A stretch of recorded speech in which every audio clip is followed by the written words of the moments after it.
I am Nicole Burrowes, an assistant professor in the history department at Rutgers University, and I am very excited to interview our inaugural scholar in this series, Dr. Deborah Gray White, the legend herself. Welcome, Dr. White. Good to be here. Good to be We're here. really happy to have you here. And I'm gonna briefly go over your bio to get us started. Deborah Gray White is the Board of Governors Professor of History and Professor of Women's and Gender Studies at Rutgers University in New Brunswick. She specializes in African American and Black women's history. Dr. White is the author of the seminal book. I know all of you have heard about this, right, and have read it. Aren't I a Woman? Female Slaves in the Plantation South, W.W. Norton and Company, published in 1985, with a revised edition in 1999. Her other monographs include Too Heavy a Load, Black Women in Defense of Themselves, 1894 to 1994, published by W.W. Norton Press in 1999, and Lost in the USA, American Identity from the Promise Keepers to the Million Mile March, published in the University of Illinois Press in 2017. She is also the author of the textbook, Let My People Go, African Americans, 1804 to 1860, published by Oxford University Press in 1996. The co-author of the textbook, Freedom on My Mind, A History of African Americans with Documents, which has had its third edition published in 2020. Dr. White is the editor of and contributor to Telling Histories, Black Women Historians in the Ivory Tower, published by the University of North Carolina Press in 2008, and along with Darlene Clark Hine and others, Black Women in America, an historical encyclopedia, published by Oxford University Press in 2004. Most recently, with Dr. Marisa Fuentes, she co-edited the Scarlet and Black Project at Rutgers University.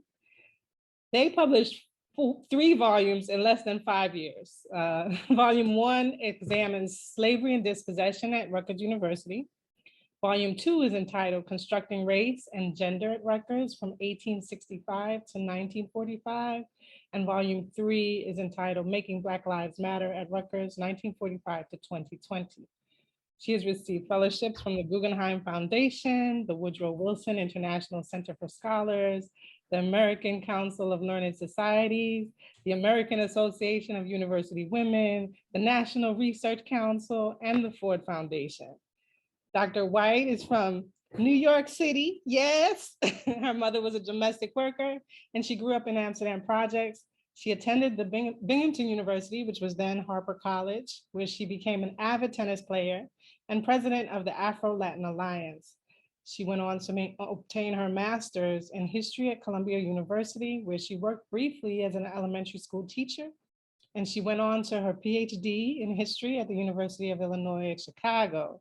She has 2 daughters, 6 grandchildren, and a dog named Pepper, and she lives in New Jersey.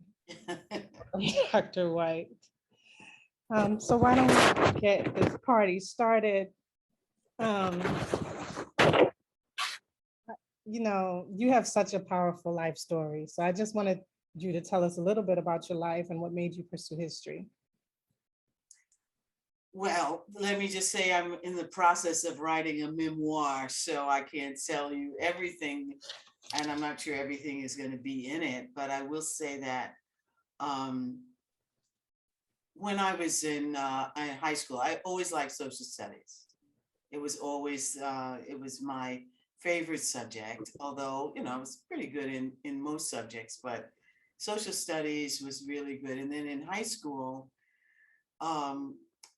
my American history teacher gave me some books. She was like, you know, I was devouring just a regular textbook. And she said, well, here, she gave me these books that had, they had articles in it, and it was a different kind of history. Basically, it was about Lincoln and why Lincoln freed the slaves, or, where we have been taught that, you know, Lincoln freed the slaves and, he was a great man, etc. You know, the standard line that history gives you, that they give you in high school. And here was a book that looked at all sides, that he stood for colonization, that he freed the slaves as a war measure, that it also talked about African-American troops. So it was a kind of history where there was a lot of analysis, there were concepts, and boy, I ate it, I just devoured it. And you know, as is the case with a lot of people, it was a teacher who really inspired me. And eventually, I mean, really, that's what I wanted to do. I wanted to teach high school history. But then when I got my teacher certificate and I started teaching, and I applied for a teaching job in New York City, and it turns out that there were no high school jobs, really hard to get them. So, okay, I got a job as a fifth grade teacher. And I could say that I like the students, you know, I actually like teaching. But let's see, I started teaching in September, and by October, I realized, okay, this isn't for me. It just isn't. I wanted to do more. So by November, I was already putting in applications for graduate school. And when I got into Columbia, I switched over and I became a substitute teacher, so that I subbed while I was going to Columbia University. I was in their PhD program, but marriage took me back out to Illinois, because my husband at the time he got a job. He had you know, we both met in New York. Actually, we met at Binghamton, and he was an engineer, and he was doing chemical engineering at Union Carbide, and he got a job out in Illinois. So I had to, you know, I had to make up my mind, what are you going to do? And so what I did was that you could say I transferred. I applied to the University of Illinois at Chicago, and I applied to the University of Chicago. Illinois was a lot cheaper. Chicago wasn't going to give me any money. Illinois at Chicago was a lot cheaper. So I switched and entered their PhD program. And I stayed in that PhD program, and I almost left it. You know, I met a lot of people out in Illinois, and most of them were scientists, because they were friends that I met through my husband, who is now my ex. But all of the people I met, both men and women, were in the sciences. And so they were all out there. There was Raytheon was out there. AT&T was out there. So everybody was working. They were all making a lot of money, and everybody kept saying, what are you going to do with a history degree? You can't do anything with history. And, you know, how long have you been in school? And I kept hearing that and hearing that. And then, of course, neither one of us, my husband or I, you know, we don't have any inheritance or anything. So we basically didn't have a whole lot of money. And so I was paying for my first semester at Illinois. And it turns out that I actually said, okay, well, let me see if I could do something else. So I applied for a job as a dean. It was an assistant dean at the University of Illinois, Chicago. And it was interesting because I put the application in, and the office that I was applying to called me up and said, why are you switching from the history department? You're in this program. And I explained, you know, well, I'm not sure that's going to work out. I don't really, you know, I need more money, etc. And they, you know what they did? They called the history department at Illinois and said, you know, we have somebody over here who's getting ready to transfer out of your program. Did you know that?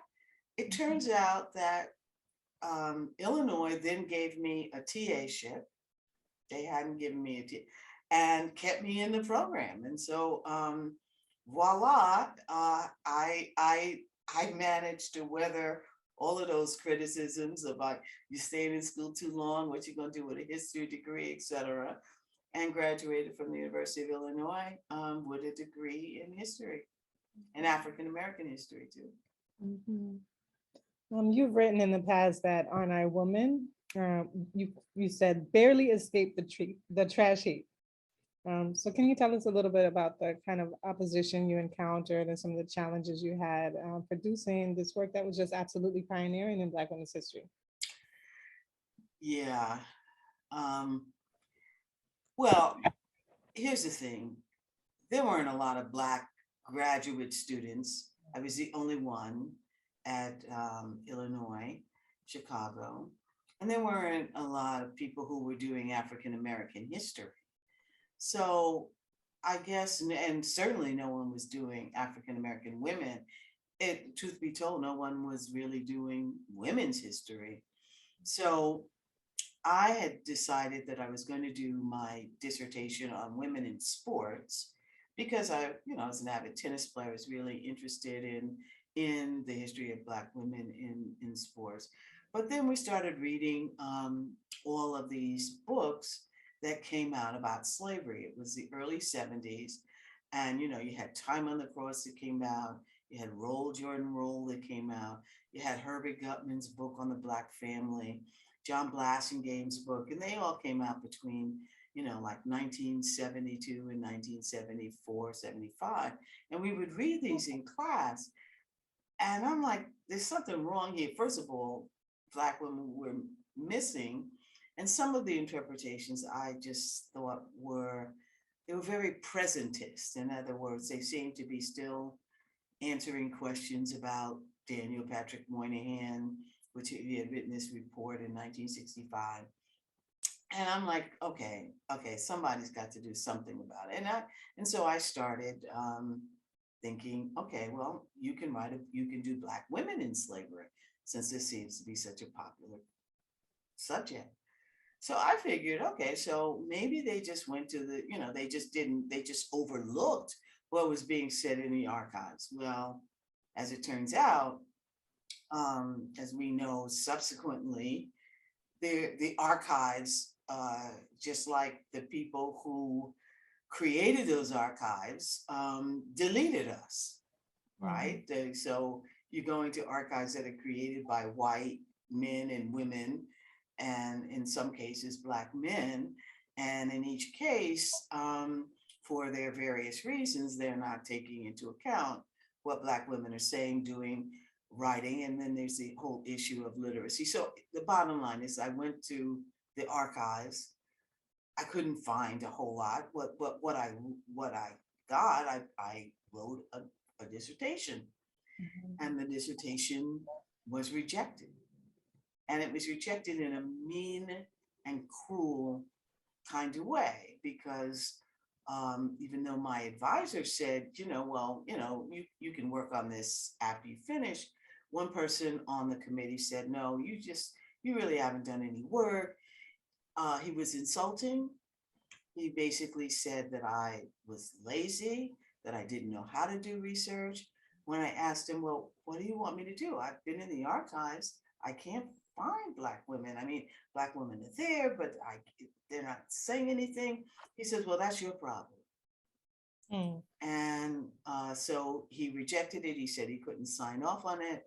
And he did this a week before the dissertation was scheduled.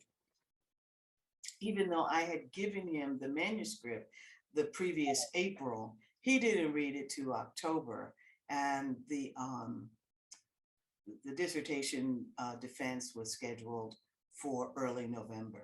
So I was just devastated. So, all right. So and by this time I also had a job at the University of Wisconsin-Milwaukee, because I had, passed all I was ABD. Another person on my committee said, anthropologists really know how to deal with women, and they're doing an awful lot of good work on analyzing women. And I went and I started reading some anthropologists and what they were doing with the subject of womanhood and gender. And then what I realized was that there was a way, or what I realized from the anthropologist was that there was a way to analyze women, and that analysis was different from just doing an analysis based on race. So I rewrote Aren't I a Woman? And I will say that if you were to go and look at the dissertation, well, if you see the very first draft of the dissertation, which is hidden away, it will be in my papers, which are going to be at the Radcliffe Schlesinger Library at Harvard. You will see that the first draft really talked about women in slavery, whereas the final draft, the draft that got accepted, was really a gendered analysis of enslavement. And that's what I did. And then I couldn't get it published. So now I got the PhD, but how do you get tenure? So because it kept getting rejected and rejected and rejected. And the reasons that it would come back, you haven't done enough work. I subsequently learned that the same person who had rejected my dissertation was behind a lot of the rejections. Wow. For the presses and even articles that I sent out. So he was just determined to do me in. All right, so really, the presses kept saying, there's no audience for this book. Who's going to read this, et cetera, et cetera. It turns out that Anne Furrer Scott, who is renowned as one of the quote unquote mothers of women's history, she was doing an article. She and Jacqueline Hall, they were doing this article in North Carolina at University of North Carolina and Duke, the two of them. And they had read my dissertation that was on file at the University of Illinois. And Anne Scott wrote me in a letter that I carried around for days. I'll never forget it, because I'm thinking, oh God, this is another rejection. How can I open this? I really can't. So one day I was walking across campus at the University of Wisconsin-Milwaukee. And okay, I just said, all right, I'm going to open this. I'll read it and then I'll just throw it away, et cetera. I read it, and when I opened it, it said, this is the best thing written on African-American women in slavery. And, we would like to publish it. That was my phone.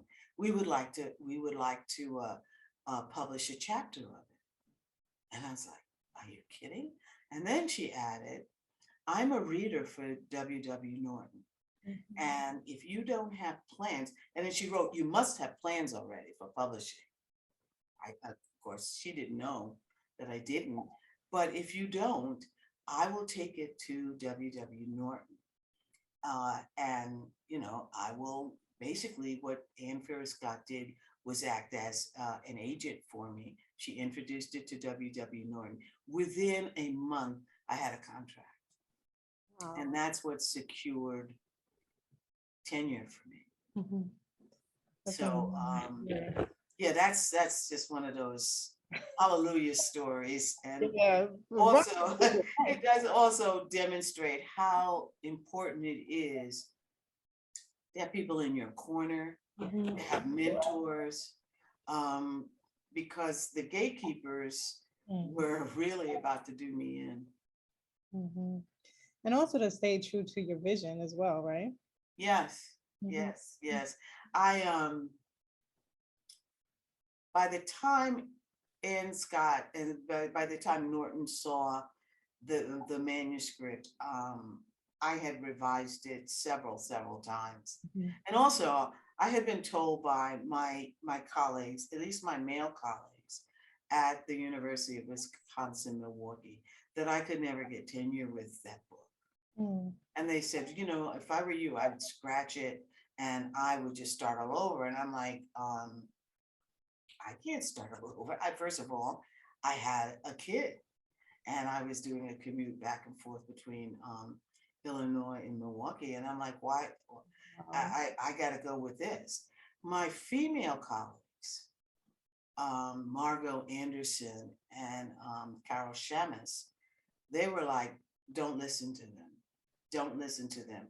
Put it in an envelope and mail it again. Every single time I got a rejection, that's what they kept telling me. And so, I had to stay with it because I really had nothing else to go with. So it does speak to having really good colleagues. It speaks to having mentors and some guidance, because I didn't have any. And can you talk a little bit too about the kind of psychological strength that it took also to contend with all the obstacles and the rejection? I mean, I think rejection is very much a part of the profession, right? But can you talk about where all that strength came from? That's a good question. I think my therapist has been asking me that for a long time, and I'm not sure. I don't really have an answer to that for that. I really don't. I don't. There was, I really don't. It's just one of those things. I really can't say, well, I was a feminist and I knew this was going to go. No. Right. I think a lot of it had to do with it. Is that I was afraid to fail or scared to fail. I really just, it was like I had never failed at anything. I always felt that if you work hard enough, something will happen, something will come through. And that's what really got me through. I just said, okay, after every rejection, I'd cry, I would throw things. I would get really angry, and then I'd get a plan. Okay, we're just going to go back and we're going to work, because I never told anybody about the fact that the dissertation was rejected. I never even told my husband. I never told anyone. I was just like, I've got to make this happen. I can't. I was afraid to fail. I guess after so many years of building the field, what do you think still holds true for Black women's history in this particular moment, about why it matters? Well, I think if we're going to understand a lot of contemporary history, if you're going to really understand the tradition that people like Ketanji Brown Jackson come from, if you're going to understand that, people are like, where, what, who, how is Kamala Harris now the vice president, the first female vice president? Is a Black woman, not a white woman. If you want to know why the Democratic Party is saying that Black women are, quote unquote, the backbone of that party, I think you have to go back in time and see how African American women were the sustaining force of Black families. And even today, as Black men are imprisoned, and you have such high rates, you have high rates of Black female imprisonment too. But who is there in the communities who are sustaining families, who are raising children? Black women are doing it on their own in so many instances. And where that tradition comes from, and how Black women's lives are so different from white women's lives and the lives of other women in this country, I think it matters. You need to know. And I think the fact that Black women have survived through, the terrible stereotyping, the fact that it was never a crime to rape us. Yeah, the fact that we have fought and we still struggle. I think it's a lesson for all women in this country. They should take a page out of our book. In your article, My History in History, you talked about the 1990s as a decade of losses, where you said you needed to recreate yourself. You wrote, and I quote, "I learned that I am living proof of the strength and fragility of African American women, I learned to fight for what I believe in and not retreat into silence. Most of all, I learned how not to be silenced, whatever the odds or risks, unquote. Can you comment on your experience at that time and how you became this person who refused to be silenced? And also like how you remade yourself? Well, a lot of it's had to do with the fact that I lost my marriage. I had been married for, oh gosh, at that time I had been in a relationship for 25 years, and that broke up. I may or may not talk about that in my memoir. We'll see how that works. But for a lot of that time that I was married, I realized that um, you can be the backbone of a family, but still, you know, it's usually the lower back that goes first, right? It hurts. And I was doing all of the commuting, and the relationship was such that from, I thought it was a 70-30, where I was giving 70%, he was giving 30%. And I had always analyzed my life in terms of race. But as the marriage deteriorated, I realized that there was a lot about gender that I had just simply overlooked. In terms of childcare, I was doing most of the childcare. And that's something I think, we keep saying Black women are such strong, we're so strong, etc. But, I was tired, and I was, in any case, I sort of took myself for granted. I figured that I could have it all because, this was a time, remember, I came of age at a time when both the Black movement and the women's movement overlapped. So before this, women really stayed home, not Black women, but nevertheless, I figured I could have a profession. I could, and I could fight for Black rights. I could do it all. But what really mattered was that I was Black, and I realized that so much of what was going on in in even being a graduate student and being a professor had to do with gender and the fact that women are devalued even in academia. So, I always put my ex's career first. And I didn't demand an awful lot because I figured, well, mine is sort of the secondary. I don't make as much money as he made or as he makes. And so, and plus, I always thought I had flexible time. And I tell everyone now, I have flexible time, but I don't have free time. That means I'm working all of the time. And that's one of the things I found. So as the marriage deteriorated, I also lost my biological family. My mother got Alzheimer's, and then my older brother, died. He died of AIDS. My brother's gay, and in the 1980s with the AIDS epidemic, he died 1993, 3 years before they actually got the cocktail. So, he couldn't hang on.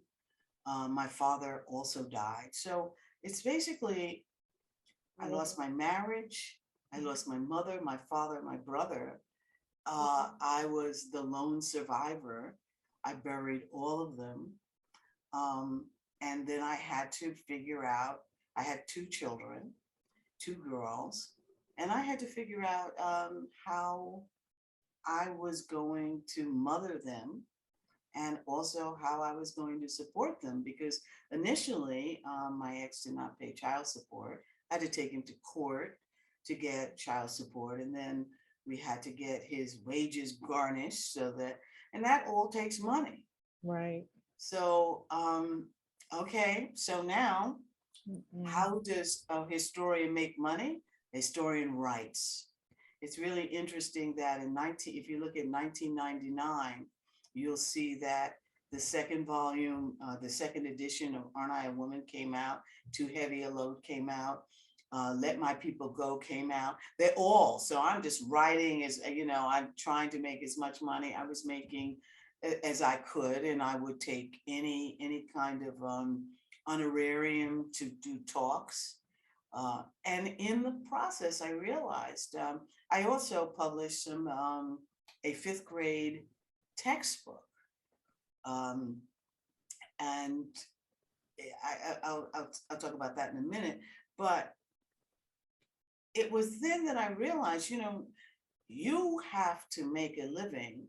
And also, you have to show your girls how you can survive without a man. It was nice when he was around and everything was fine, but when that fell apart, I had to become an example for them. And they were both in their teenage years. My youngest daughter was actually preteen. My oldest was in her teenage years, and so they were very impressionable, and then obviously were very hurt by the breakup. And that was it. Just all around went very hard. So it was basically, it was almost as if God had said, "Look, I'm going to clean your slate. I'm just going to, and now you have to do what you can do to remake yourself." And this is the time that 2005, I was rebaptized. I'd been originally a Presbyterian, and I was rebaptized as a Baptist, and I had to be immersed. First time you get sprinkled, right? But this was a real conscious choice. And it's because I realized through an epiphany that I had, a serious epiphany, that God was remaking me. He was always there, or she was always there. God was in the mix, giving me a chance, not doing it for me, but giving me the chance to remake myself. And I'll just say just a bit about this epiphany. 1988, I was at a party, and I had a couple glasses of wine, etc. And someone was there from Silver Burdette and Ginn, and at the time they were like the #1 textbook producer for the country, in fact. And when they introduced themselves, I'm like, "Oh my God, y'all are terrible. You're absolutely terrible. You don't have African Americans. You don't have women, blah, blah, blah." I could just critique them. And so she gave me her card. She says, "Call me tomorrow." I called her and she said, "Well, look, if you think that you can write it better, send me a sample chapter on the American Revolution. US history, American Revolution." Well, I set out writing it, and I rewrote it. I mean, I wrote from what they had. I had about Lord Dunmore and how African Americans who fought were fighting for their freedom. I talked about how the Declaration of Independence didn't have women in it. And I did it, I wrote it in a way that was I thought was appropriate for, I was really a K through 12, more like high school. I sent that in, and I never heard from her name was Ruth Dibman. I never heard from her. I mean, it was like I sent it down a black hole. 5 years later, it was like 1988 when that happened. In 1993, and my marriage is in the process of totally breaking up. And I'm trying to figure out how am I going to get, make more money to survive. I get a call from my office. This is Ruth Dibman. And of course I remembered her, and I said, oh, I haven't heard from you. She said, do you remember me? And I'm like, of course I remember you. I sent you a chapter 5 years ago. And, she says, well, we want you to write our fifth grade US history textbook. Hmm. And I'm like, I can't write for fifth graders. So no worry, you write it like you were writing it for a college audience or for whatever audience, and then we will have our quote unquote translators translate it into so that fifth graders can understand it. And I'm like, oh, okay. All right, I can do that. She said, well, why don't we come down and talk to you about it? So they came to my office, laid out exactly what they wanted me to do, then invited me up to the headquarters, which is in Northern Jersey. I went and I talked with the vice president up there. And when she showed me, how much they expected to make, I was like, I mean, when I say that I'm trying to figure out where am I going to get the money to, I can't pay the mortgage on this house. I lived in a humongous 16.5 room house on 5 acres of land. How am I going to pay this and also, support my kids, etc.? Well, it was like, okay, here, boom. It was dropped right in my lap. Hmm. And so on my way back from the publisher's headquarters, I'm like, because I'm trying to get the house ready for sale, because I'm having to do all the repairs and oversee all of that, because he had just left to live with his new significant other. Hmm. And I pull up, it's pouring rain. It's pouring rain. There is nothing, there's the thunder and lightning. And so, but I have to go into the hardware store to get some tile, etc. I pull in, and I'm not kidding, the sky cleared up as I pulled in, and the sun came out, and a rainbow crossed the sky as I'm getting out. And I'm like, oh, wow. Don't mess with you. You got the sky parting. There it is. It was my Red Sea. It was seriously my Red Sea. And my friend, dearest friend, who's still my friend now, had been trying to get me to go to Bible study. And I kept telling her, would you leave me alone? Would you leave me alone? Stop it. I'm going to start treating you like Jehovah's Witnesses. I'm just going to close the door. You and me can't be friends if you keep bringing up this Bible study stuff. Excuse me. I called her and said, I want to start Bible study. Okay. And from that point on, I said, okay, the first thing I want to read in Bible study is the book of Job. And I read that. We read that as a group. Mm-hmm. And this group of women, this group of Black women, was led by a septuagenarian at the time, and she was she was just marvelous. And we kept that group going for about 5 or 6 years. Wow. So it was almost like a therapy group, but it was also a Bible study group. And to start with Job, who had lost everything, right? Yeah, yeah, yes. Job had lost everything. So anyhow, that was my it was a real serious transformation, and helped me in the process of transforming myself and just really becoming a totally different person. I will also say that I entered psychotherapy at the time, and I know that that's not something that Black people, quote unquote, Black people, tend to believe in, but I think it's very important. And between my lawyer, my therapy, and Jesus Christ, I managed to transform myself and become truly a different person. Mm-hmm. Mm-hmm. That's really amazing. And a few things came up for me when you were speaking just now. One was about how you kind of came full circle from teaching elementary school students to writing books for them, right? Yeah. Yeah. And so I wanted you to say a little bit about that. And then also, um, I was at the Cheryl Wall Symposium a few weeks ago, and Yes. you described yourself as part of the uh-oh generation.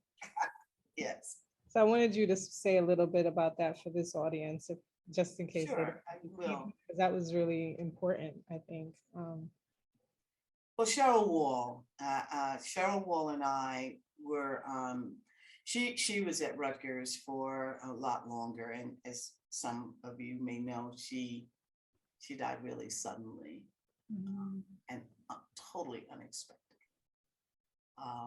So there was a symposium for her, and so when I was asked, because it was supposed to be a retirement conference, and it turned out to be a memorial conference because it was scheduled in 2020, April 2020. So when I was asked to do it, I was just like, how do I write about my dearest friend? Because we both been at Rutgers for a very long time. We both had opportunities to leave, but we didn't. But you know, we were here. Cheryl was truly like, she was the first Black person in the English department, and I was the first Black person in first Black tenured professor in the history department. Mhm. She and I were chairs. I was chair of the history department, and she was chair of the English department. And we were chairs at the same time. And again, we were the first. So she was the first Black chair of the English department. I'm the first, and so far the only Black chair of the history department. So Mhm. when I was asked to talk about Cheryl Wall, and as a historian, I started with a quote from Fannie Williams, who, you know, was, I called her a feminist, but, you know, she was definitely a theorist about Black women from the early 20th century. And she talked about, you know, Black women who were capable, but never having jobs that were truly designed for them.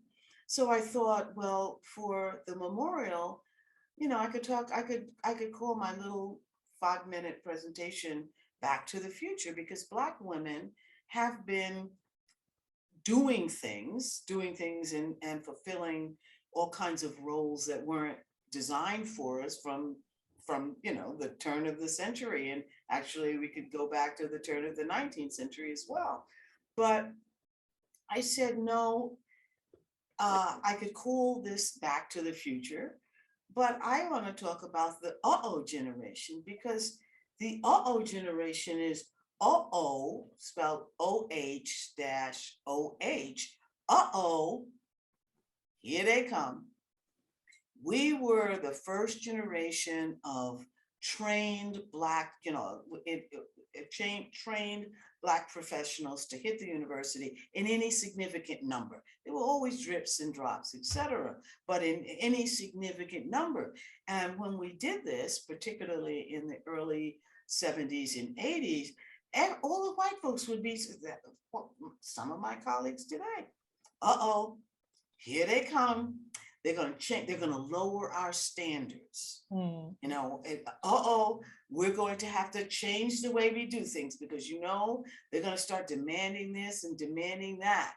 And so I said, well, the uh-oh, we're part of the uh-oh generation, because they didn't want to see us coming. And they did. That was one of the reasons that it was so hard for me to get my dissertation accepted, etc. So, uh-oh, everything is going to change, because now we've got to let them in and lower our standards, etc. But then there was the uh-oh generation, because we were the only ones. Oh, oh, only ones. We're the only ones in the room. The door closes. First of all, they have us on every single committee that they could possibly have us on, to show that there's diversity. But you know, when you only got one person or two people to show diversity, and Cheryl and I were one of two. There was a guy in the philosophy department, but So, the only one, you're the only one in the room. You're the only one having to ask that question. Excuse me, but you showed numbers for, in terms of minority professors. Could you tell us, could you break that down and say how many Black professors there? You're always asking that question that they don't want to have to answer. When the door closes and you're on the other side, both Cheryl and I felt, or not every African American feels this way, but both Cheryl and I felt that, we had to represent. What's the point for me? What was the point of being in the room if I wasn't going to try to push that door open so that more people could be in the room? So you always answer, you're the only one. So when they ask you to be on this committee, they ask you to be on that committee, you tend to say yes, because yes, it's an important committee to be on. Yes, you don't want the door to close without you being in the room. But at the same time, because you're the only one, you get burdened with so much service work. And this has happened to so many of us, that you never, in fact, finish the writing and the kinds of scholarship that is required to get tenure. And I've seen this happen to any number of people who get swallowed by teaching and service, etc. So that's why I called it the we were the generation. For you're the only one, and here they come. Can you talk about the importance of doing some of the administrative work that you did, though, and the way you all opened doors for many of us who have walked through those doors today, right? In fact, we did. Yeah, no, we did, because one of the things that we insisted, Cheryl, when she was head of the, they had a university-wide diversity and inclusion committee. It's like, when you bring African American scholars into the university, one of the things that you need to do is to cluster hire. You just can't bring one person in and then they are the only one. Right. But you really need to bring several so that there is a network that they have. So that was one of the things that we were talking about this back in the 1980s and 1990s. Now it seems to be an accepted strategy for not just hiring minority and particularly African American faculty, but for retention purposes. You don't want to be the only one anymore. So the other thing is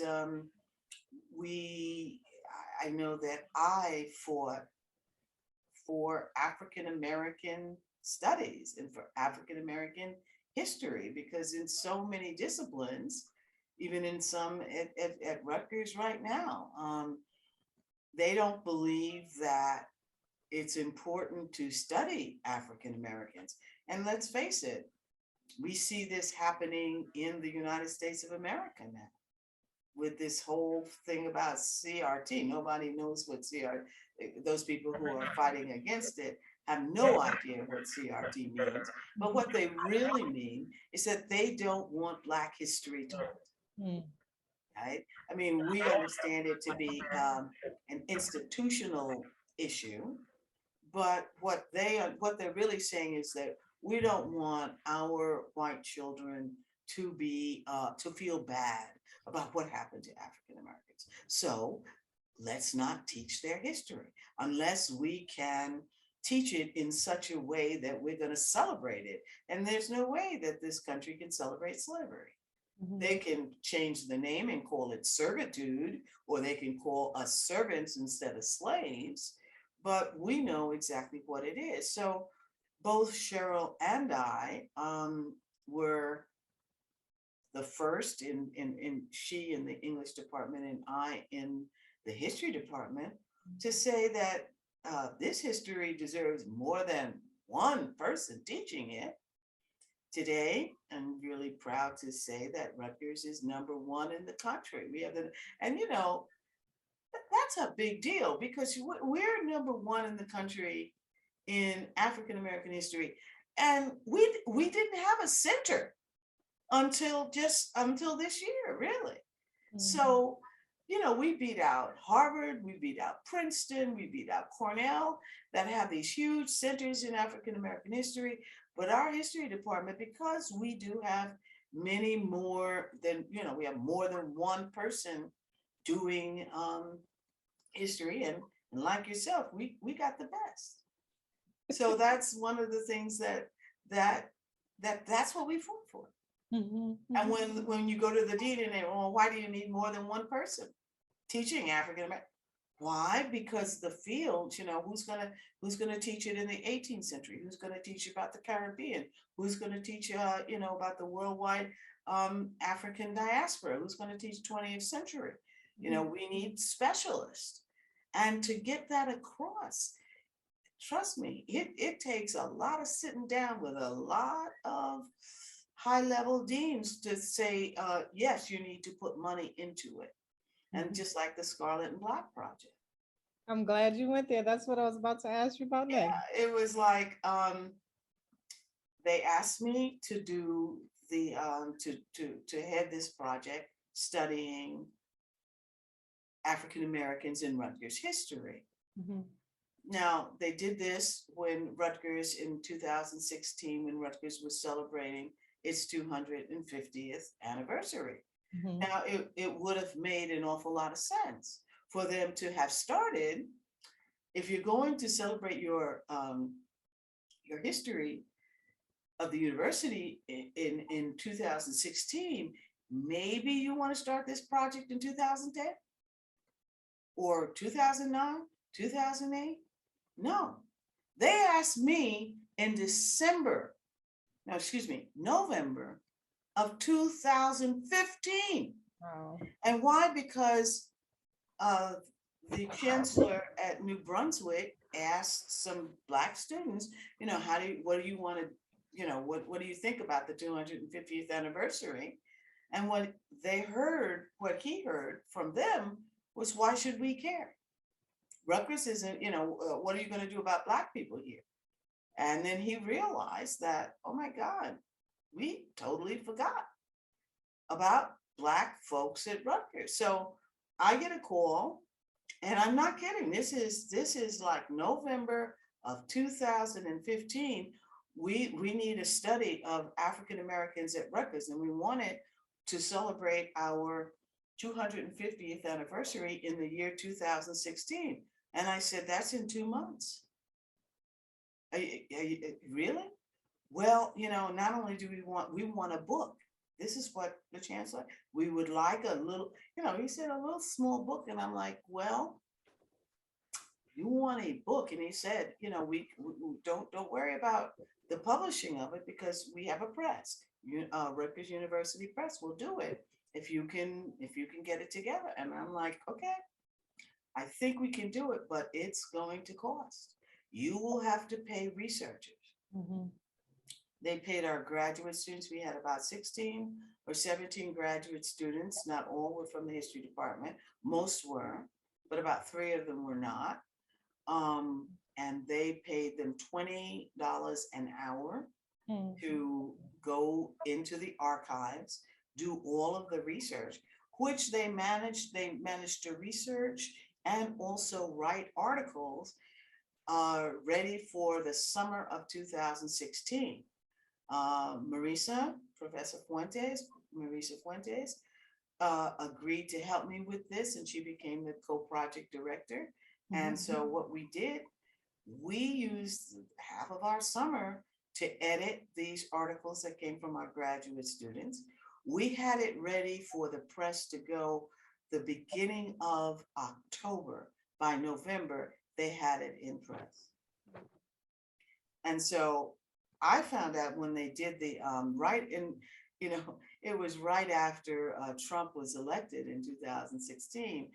that they rolled it out, and we had a massive number of students. We had over 1,000 people They came to the multipurpose room at the student center, and then we had all these overflow rooms where people were looking at it on closed circuit TV.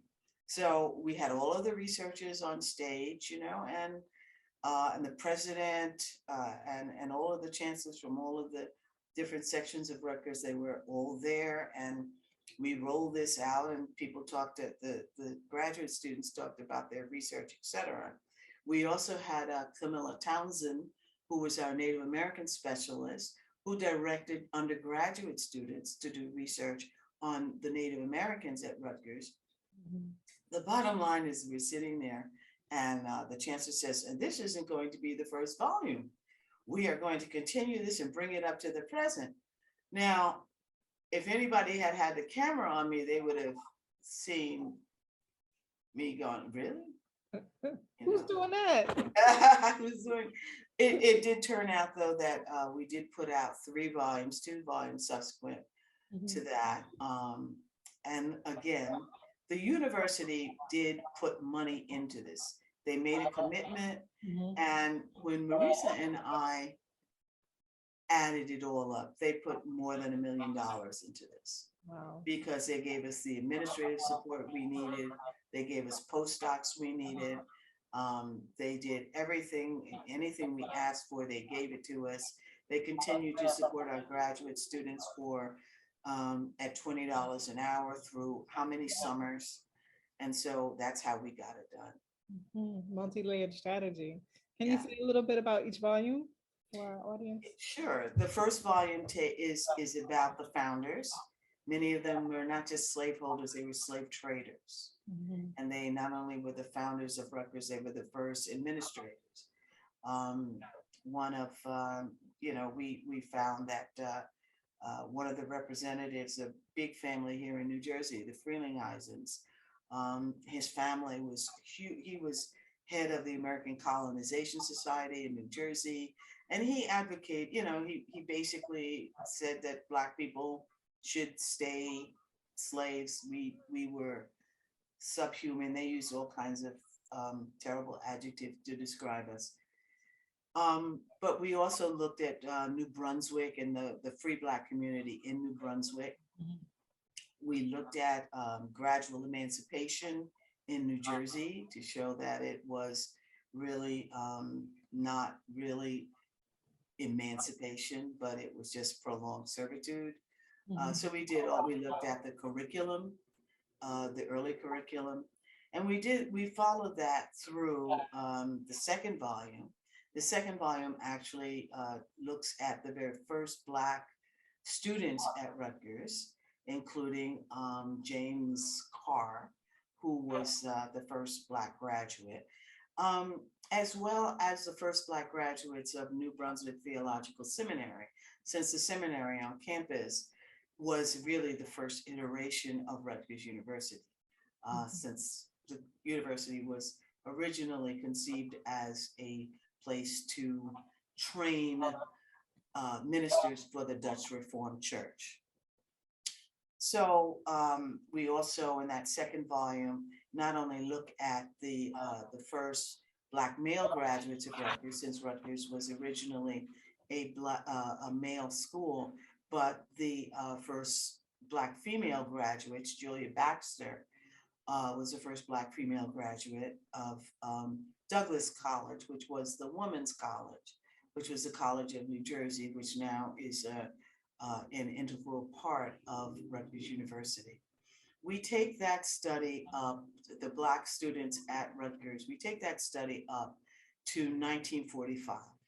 The third volume deals with 1945 to the present.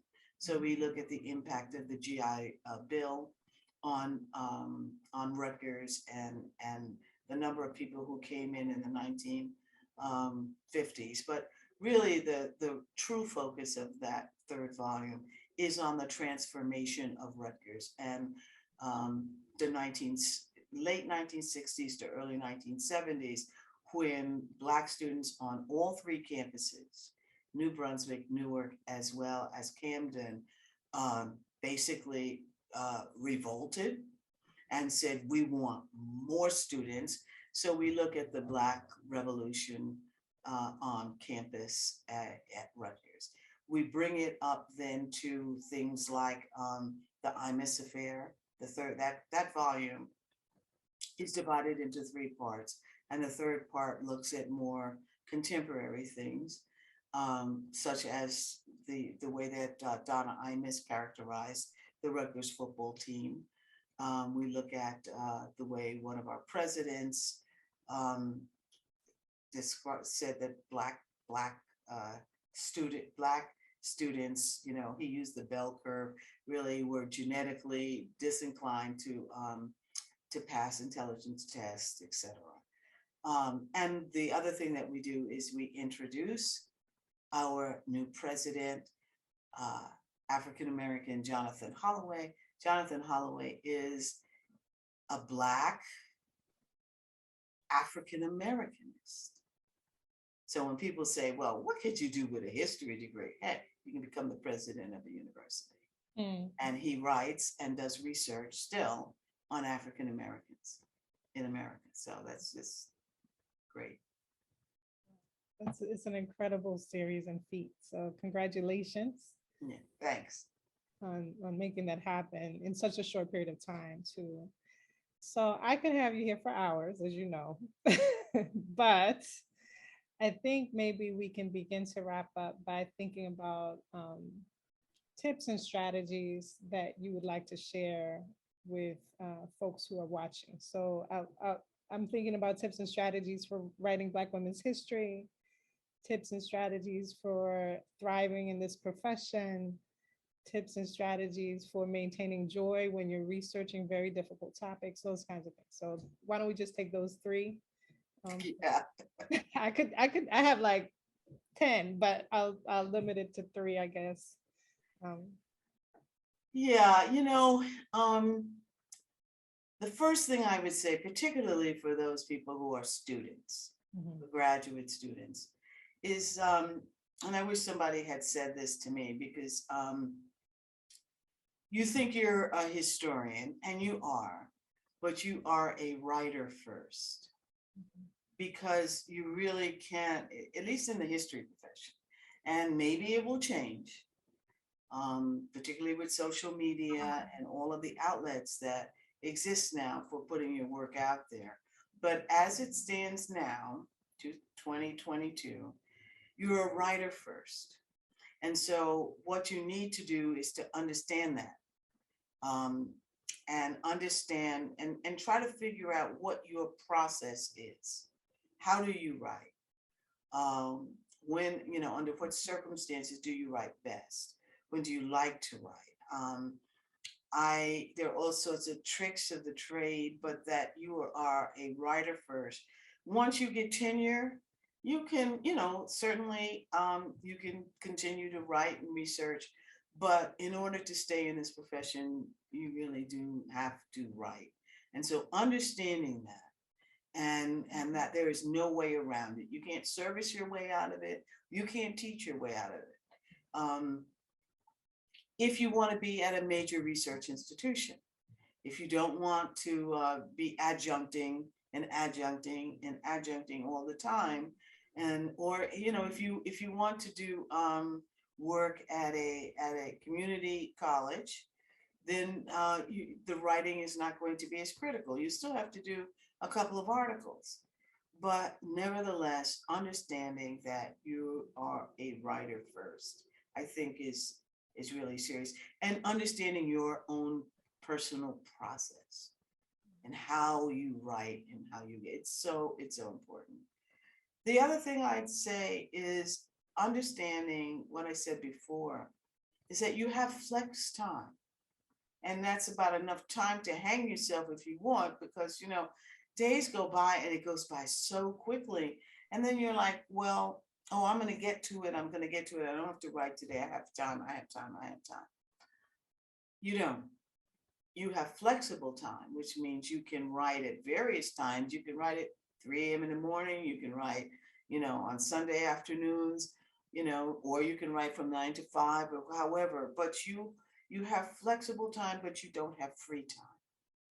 And that is really, I think, is is really important. You will put in a whole lot more hours, in fact, than somebody or who does a 9 to 5, maybe, because you're always working and you're always thinking. I would also say that it's really, really important to have friends outside of academia. You know, people who don't care whether you're a doctor so and so, and that you know, I have a friend who's always saying to me, Deborah, we asked you a question and you're always giving us a dissertation.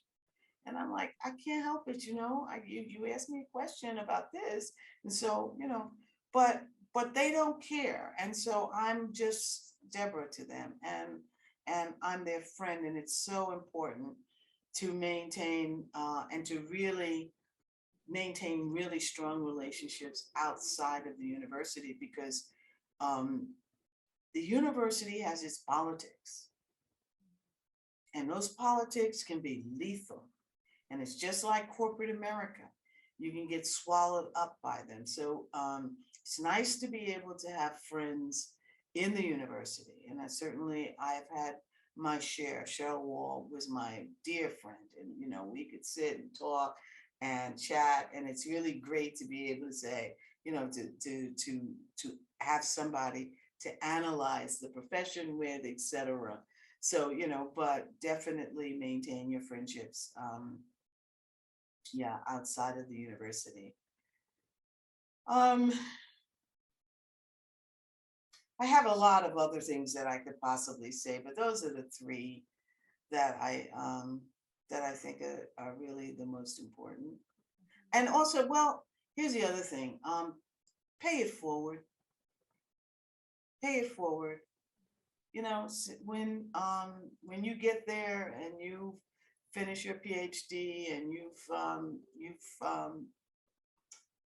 quote unquote made it, don't forget to look back and pull somebody else up. The oldest African American women's organization,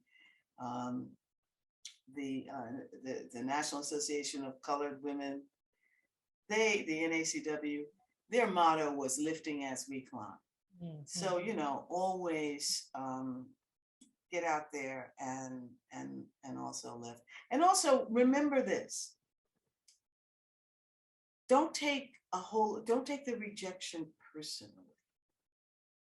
The rejection is a part of this profession. It just is a part of the profession. I don't read my reviews. As long as I got it, I can put the line on my CV. You know, sometimes they're nice, but sometimes, you know, people could be mean. And sometimes that's really what it is. And sometimes people can be jealous.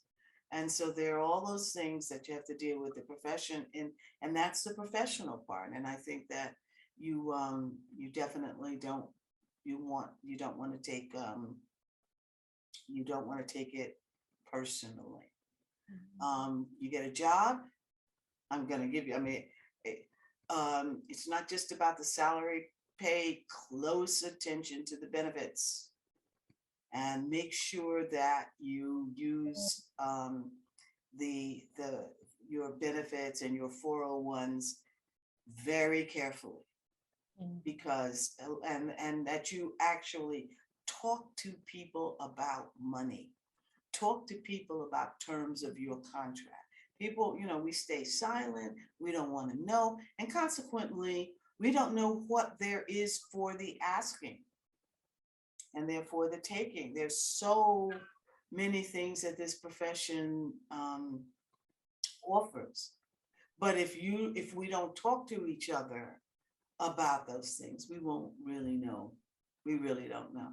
So that's another big thing that I would say we need to do. Mm-hmm. Right. Well, thank you so much for this time. I think we need a part 2. So maybe I can get you to commit on camera. Would you willing to do a part 2? Yeah. Well, you know, I'm willing. I'm writing a memoir, so I clearly am willing to talk about myself. Mm-hmm. My friend, he told me, he said, like, if you're gonna do it, you have to talk about warts and all. You say you just can't talk about all the good stuff, you know. You got to talk about the hard things too. So yes, I am willing to do a part two. How's the writing of the memoir going? I got 2 chapters, so I'm gonna try. You know, I'm still not sure where it's going. So, but I think I think one more chapter, and then I'm going to shop around for an agent and shop around for a contract. Okay. Yeah. Thank you so much, Dr. Deborah Gray White, Black Women's History Pioneer. We are so grateful. Thank you. Thank you. Thank you for doing this. I really appreciate it. Okay.